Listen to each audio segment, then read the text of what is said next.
नमस्कार. आजच्या व्हिडिओमध्ये आपण चांगली वेळ येण्यापूर्वी देव आपल्याला कोणते शुभ संकेत देतात याची माहिती बघणार आहोत. आपल्या प्रत्येकाच्या जीवनात दररोज काही ना काही घटना घडत असतात. पण काही घटना आपल्याला शुभ संकेत देत असतात तर काही घटना आपल्याला अशुभ संकेत देत असतात. आपल्याला बऱ्याच वेळा ते कळत नाही. तर या गोष्टींची माहिती आज आपल्याला या व्हिडिओमध्ये मिळणार आहे. तत्पूर्वी चॅनलवर नवीन असाल तर सबस्क्राईब जरूर करा. आपल्या प्रत्येकाच्या जीवनामध्ये वेळेला खूप महत्त्व असतं. कधी वेळ कुणाची चांगली येईल तर कधी वेळ कुणाची वाईट येईल हे सांगता येत नाही. कधीकधी आपण सहज म्हणून जातो की आज तुझी चांगली वेळ आहे, उद्या माझीही असेल. वेळेला कधीच कुणाचं बंधन नसतं. तर सांगायचं झालं तर वेळ हा सर्वांसाठी सगळ्यात मोठा गुरु आहे.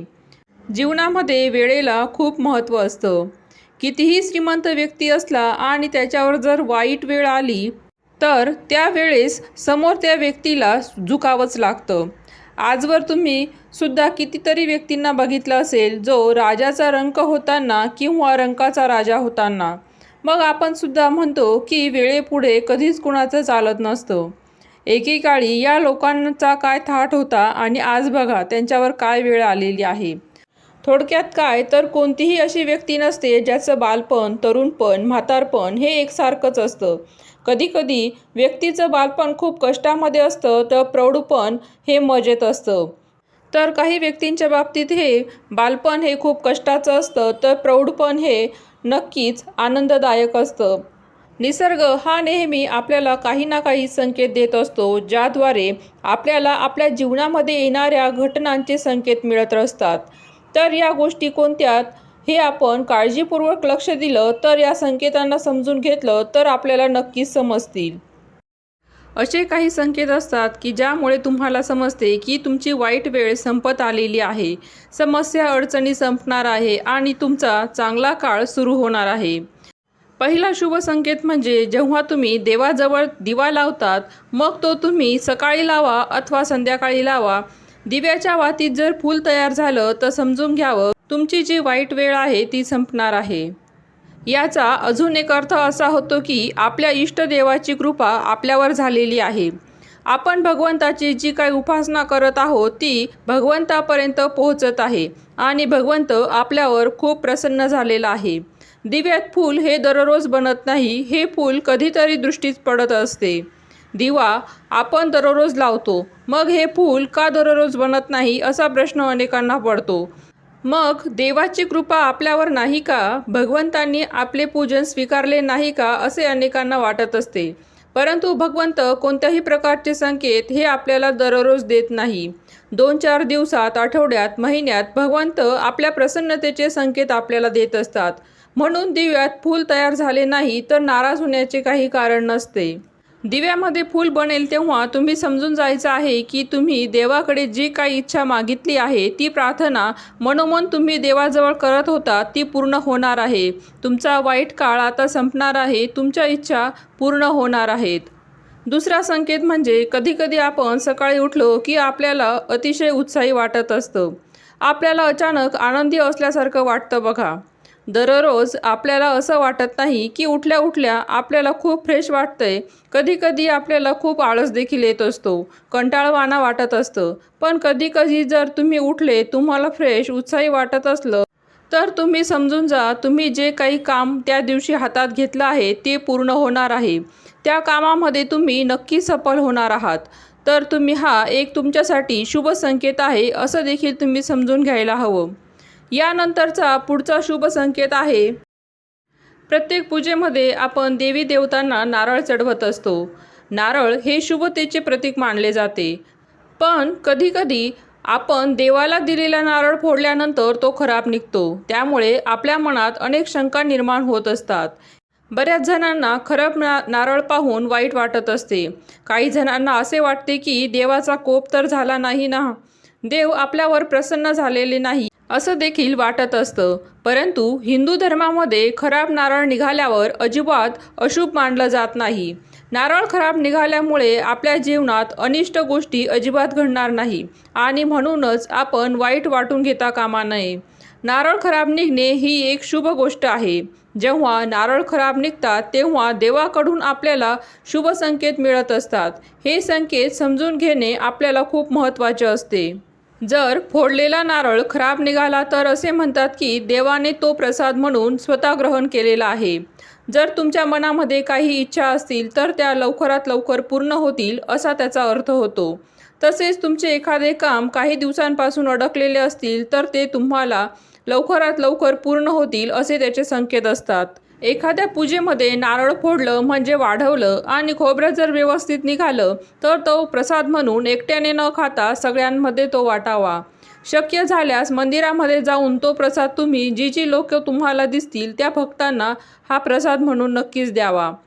यानंतरचा पुढचा शुभ संकेत म्हणजे बऱ्याच वेळा आपण आपल्या स्वयंपाकघरामध्ये चुलीवर किंवा गॅसवर दूध गरम करायला ठेवतो. चुलीवर ठेवले असेल तर त्यामध्ये जाळ मुद्दामून कमी करून ठेवतो म्हणजे आपले दूध वाया जाऊ नये किंवा सांडू नये. पण एवढी काळजी घेऊन सुद्धा दूध हे बऱ्याच वेळा आपल्याकडनं ओतू जातं. आपण टेन्शनमध्ये येतो की चूल ही खराब झालेली आहे, गॅस हा खराब झालेला आहे. तो पुसण्याचा आपल्याला कंटाळा येत असतो, आपण नाराज होतो. परंतु जर दूध ओतू गेलं तर ते अत्यंत शुभ मानलं जातं. थोडक्यात काय तर भविष्यामध्ये एकदम चांगल्या घटना आपल्यासमोर घडणार आहेत हा त्याचा संकेत असतो. जेव्हा आपण आपल्या घराची वास्तुशांती करत असतो तेव्हा चुलीवर किंवा गॅसवर ब्राह्मण लोक आपल्याला दूध ओतू घालवायला लावत असतात. दूध जेव्हा ओतू जातं तेव्हा आपल्या घराची भरभराट होते, आपल्या घरामध्ये बरकत येत असते असं म्हटलं जातं. जर तुमच्या घरामध्ये दूध चुकून देखील ओतू जात असेल तर नाराज होण्याचं काही कारण नाही. हे एक शुभ चिन्ह आहे, शुभ संकेत आहे.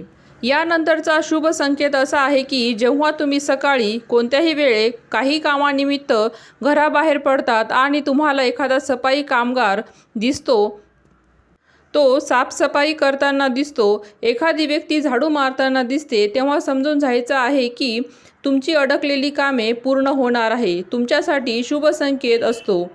अजून एक शुभ संकेत म्हणजे एखादी महिला आपल्या डोक्यावरून पाणी वाहताना दिसते तेव्हा तिची घागर भरलेली असते, तेव्हा समजून जायचं आहे की तुमच्या भविष्यामध्ये तुम्हाला धनलाभ होणार आहे. तुम्हाला कोणत्या का होईना मार्गाने पैसा मिळणार आहे. तर पाण्याने अशी भरलेली घागर दिसणे हा सर्वात मोठा शुभ संकेत मानला जातो. तसेच रोज सकाळी तुम्ही तुमचे दोन्ही तळहात एकमेकांजवळ घेऊन प्रातःकाळी प्रार्थना करायची आहे. कराग्रे वसते लक्ष्मी, करमुले सरस्वती, करमध्येतु गोविंदा, प्रभाते करदर्शनम. ही प्रार्थना जेव्हा तुम्ही दररोज म्हणण्याची सवय लावाल तेव्हा तुमच्या कोणत्याच कामामध्ये अडचणी येणार नाहीत. तुम्ही प्रत्येक कामामध्ये यशस्वी व्हाल, प्रत्येक कामात तुम्हाला यश मिळेल. यानंतरचा पुढचा शुभ संकेत असा, जेव्हा तुमच्या घरातील स्त्री नेहमी आनंदी असते. घरातील स्त्री म्हणजे गृहलक्ष्मी. ही ज्या घरात आनंदात असते त्या घरात नेहमी सुख समृद्धी राहते. त्या घराची नेहमी भरभराट होत असते. ज्या घरात नेहमी महिलांना मानसन्मान मिळतो तेथे लक्ष्मी मातेचा वास असतो. तुमच्यासाठी सगळ्यात मोठा शुभ संकेत हाच असतो, कारण स्त्री ही देवीचे स्वरूप असते. स्त्रीमध्ये नेहमी आपण वेगवेगळ्या देवतांचे स्वरूप बघत असतो. देवी लक्ष्मीचं, देवी सरस्वतींचं स्वरूप बघतो. सगळ्याच देवींचे स्वरूप आपण स्त्रीमध्ये बघत असतो. जर तुम्हाला तुमच्या घराचं गोकुळ करायचं असेल तर स्त्रीला सन्मान द्यायला शिका. तुम्हाला तुमच्या कोणत्याही कामांमध्ये अडचणी समस्या येणार नाही, कारण कुठलीही स्त्री प्रामाणिकपणे एवढीच इच्छा असते की तिच्याशी सर्वांनी प्रेमाने वागावं, आदराने बोलावं. म्हणूनच म्हटलं जातं की प्रत्येक यशस्वी पुरुषामागे स्त्रीचा हात असतो. ती स्त्री आई, बहीण, मुलगी, पत्नी कोणत्याही स्वरूपात असू शकते. ज्या घरात स्त्री आनंदी राहते, हसत खेळत बागडत राहते, अशा घरात माता लक्ष्मींचा नेहमी वास असतो. तर हा तुमच्यासाठी एक शुभ संकेत ठरू शकतो. यानंतरचा शुभ संकेत म्हणजे एखाद्या भिंतीवर, तुळशीजवळ किंवा घरात कुठेही तुम्हाला 2 पाली एकदम धावताना दिसल्या तर समजून जा की तुमच्यासाठी हे खूप चांगले शुभ लक्षण आहे. तुमच्या घरात लक्ष्मी मातेचं आगमन होणार आहे, तुम्हाला धनलाभ होणार आहे. हे पाल दिसणं यामागे शुभचिन्ह मानलं जातं. एखादी शृंगार केलेली स्त्रीसुद्धा दिसली तर तुम्हाला हा देखील शुभ संकेतच मानायचा आहे. आता सर्वात महत्त्वाचा शुभ संकेत म्हणजे बऱ्याच वेळा आपल्याकडे पहिलं अपत्य म्हणून मुलगी होत असते तेव्हा लोक नाराज होतात व म्हणतात की पहिला मुलगा हवा होता. परंतु पहिली मुलगी होणं म्हणजेच आपल्या घरात लक्ष्मीचं आगमन होणं असा त्याचा अर्थ होत असतो.